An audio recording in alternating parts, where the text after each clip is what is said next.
विधानसभा निवडणुकीचा तारखा जाहीर झालेल्या आहेत आणि अशा प्रसंगी आपण वेगवेगळ्या मतदारसंघाचे आढावे घेत आहोत आणि आढावे घेत असताना आज आपण पाहणार आहोत चंद्रशेखर बावनकुळे साहेबांचा मतदारसंघ, ज्या मतदारसंघामधून सलग ते 2 वेळा निवडून आलेले होते असा हा कामठी मतदारसंघ।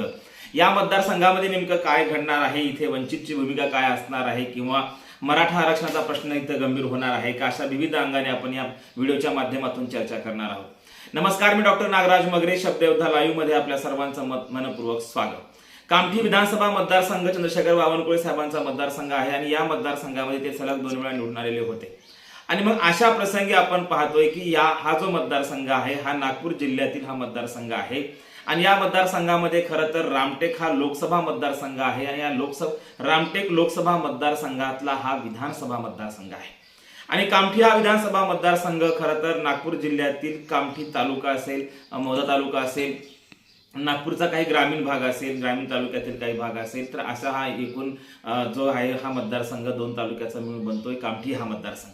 आणि मग या मतदारसंघामध्ये आपण पाहतोय की शेड्यूल कास्टसाठी लोकसभा हा मतदारसंघ राखीव आहे आणि मग या मतदारसंघातला हा विधानसभा मतदारसंघ जेव्हा आपण पाहतो या मतदारसंघामध्ये 2019 ची निवडणूक आहे, ते खरं तर भाजपने या मतदारसंघामध्ये हॅट्रिक केलेली आहे आणि भाजप सलग 3 वेळा या मतदारसंघामधून निवडून गेलेली आहे।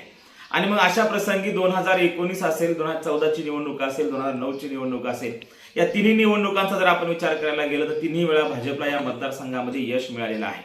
2009 ला चंद्रशेखर बावनकुळे या मतदारसंघातून निवडून गेले, त्यानंतर सलग दुसऱ्यांदा म्हणजे 2014 ला चंद्रशेखर बावनकुळे साहेब या मतदारसंघातून निवडून गेले आणि 2019च्या निवडणुकीमध्ये टेकचंद सावरकर हे भाजपचे उमेदवार होते आणि यांना देखील विजय मिळाला होता।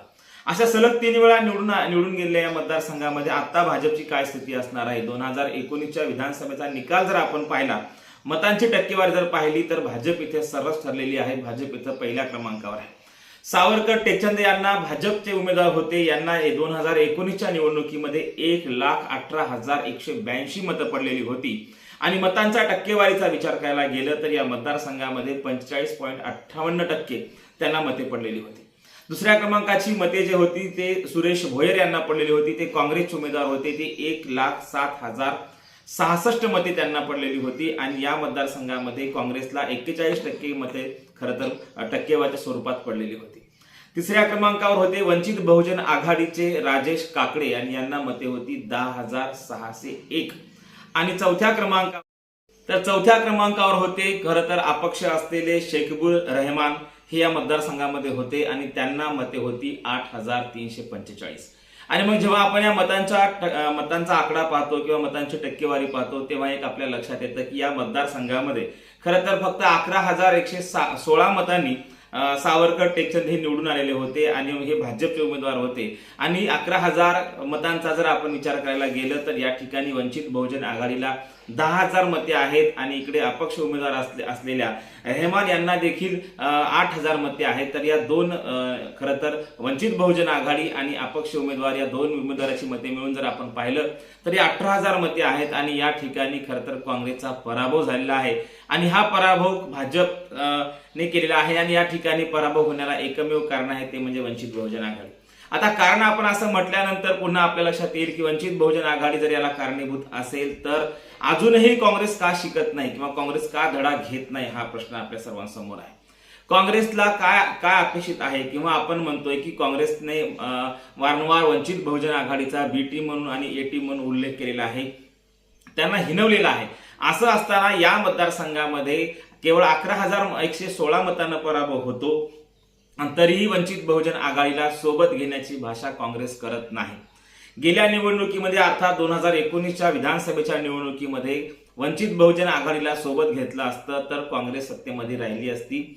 हे त्रिकालबाधी सत्य आहे, तरीही एवढं सूर्यप्रकाशा इतकं सत्य आहे, धडधडीत दिसतंय की आपण जर वंचितला सोबत घेतलं नाही तर आपला पराभव अटळ आहे असं दिसून सुद्धा वंचित बहुजन आघाडीच्या कार्यकर्त्यांनाही वाटतं की कुठेतरी सत्तेमध्ये बसावं, परंतु काँग्रेसच्या कार्यकर्त्यांना किंवा काँग्रेसच्या नेत्यांना मात्र ह्यातून काही धडा घेण्याचं काही शिकत नाही, ते धडा काही घेत नाहीत आणि म्हणून येत्या काळामध्ये तर वंचित बहुजन आघाडी एकता चलो रे आहे, वंचित बहुजन आघाडी ही स्वबळावर लढत आहे आणि मग अशा प्रसंगी पुन्हा या मतदारसंघामध्ये वंचित बहुजन आघाडी स्वबळावर लढली तर या ठिकाणी भाजप ही पुन्हा नव्यानं सत्तेमध्ये पुन्हा अर्थात या मतदारसंघामध्ये विजय होण्याची दाट शक्यता आहे आणि पुन्हा पराभवाला समोर जावं लागेल काँग्रेसला. परंतु आता आपण पाहतोय की या मतदारसंघाचा जर विचार करायला गेलं तर जे काही राजकीय समीकरण आज आहे ते राजकीय समीकरण पाहता आज आपण पाहतोय काँग्रेसचा पराभव होतो का बीजेपीचा पराभव होतो का इकडे वंचित बहुजन आघाडी विजयाची माळ आपल्या गळ्यात टाकून घेते हे आज तरीच काही सांगता येत नाही. कारण सध्या महाराष्ट्राच्या राजकारणाचे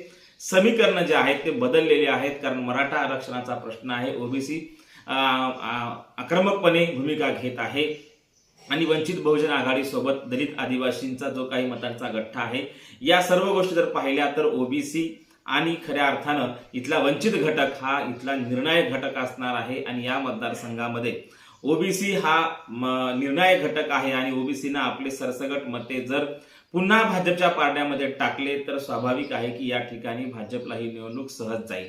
परंतु इकडे मात्र काँग्रेसची पुन्हा वाताहत होऊ शकते कारण वंचित बहुजन आघाडी या मतदारसंघामध्ये आहे आणि यांच्या विजयाचा रथ रोखण्यासाठी वंचित बहुजन आघाडीचा उमेदवार प्रयत्न करणार आहे. आणि मग अशा प्रसंगी खरं तर काँग्रेसने एक धडा घेऊन वेळ गेलेली नाही अजूनही काँग्रेसने वंचित बहुजन आघाडीला सोबत घ्यावं तरच त्यांच्या अनेक मतदारसंघामध्ये इकडे आपण पाहतोय वंचित बहुजन आघाडीचे बरेच उमेदवार हे दुसऱ्या क्रमांकाची मते घेतलेली होती आणि काँग्रेसमुळे पराभव झाला होता. अनेक मतदारसंघ असे होते ज्या मतदारसंघामध्ये दुसऱ्या क्रमांकाची मते ही काँग्रेस राष्ट्रवादीने घेतलेली होती आणि तिसऱ्या क्रमांकाची मते ही वंचित बहुजन आघाडीने घेतलेली होती. वंचित बहुजन आघाडी काँग्रेस राष्ट्रवादी या तिघांचाही खरं तर मागच्या 2019च्या निवडणुकीमध्ये पराभव अनेक ठिकाणी झाला. एकमेकामुळे यांचा पराभव झाला आणि दोघांनाही खरं तर ही संधी आहे पुन्हा सत्तेमध्ये येण्यासाठी आणि कुठेतरी एक नवं राजकारण उभं करण्यासाठी. परंतु अजूनही अशी कुठली शक्यता युतीची दिसून येत नाही. महाविकास आघाडीकडे बाळासाहेब आंबेडकर जातील असं काही चित्र दिसून येत नाही. एकूणच काय तर घराणेशाही सरंजामशाहीमध्ये काँग्रेस पक्ष अडकलेला आहे. तो बाहेर पडेल का नाही शंका आहे कारण घराणेशाही आणि सरंजामदार या पक्षावर आपली पकड घट्ट धरून आहेत आणि ती पकड सैल करायला तयार नाही, सोडायला तयार नाहीत आणि अशा प्रसंगी वंचित बहुजन आघाडी त्यांच्याकडे जायला तयार नाही. कारण त्यांचा जो काही घराणेशाहीचा आणि धर्मनिरपेक्षतेचा जो काही भुरका आहे काँग्रेसचा हा कुठेतरी फाडण्याचं काम अनेक वेळा वंचित बहुजन आघाडीने केलेलं आहे. अजूनही कुठलीही समज किंवा कुठलीही शीख वंचित बहुजन आघाडी घेत नाही आणि म्हणून घराणेशाहींच्या आणि सरंजामदारांच्या मुठीत अडकलेला हा पक्ष बाहेर पडत नाही. त्यामुळेच कदाचित या मतदारसंघामध्ये पुन्हा एकदा भाजपला संधी मिळण्याची दाट शक्यता आहे. धन्यवाद.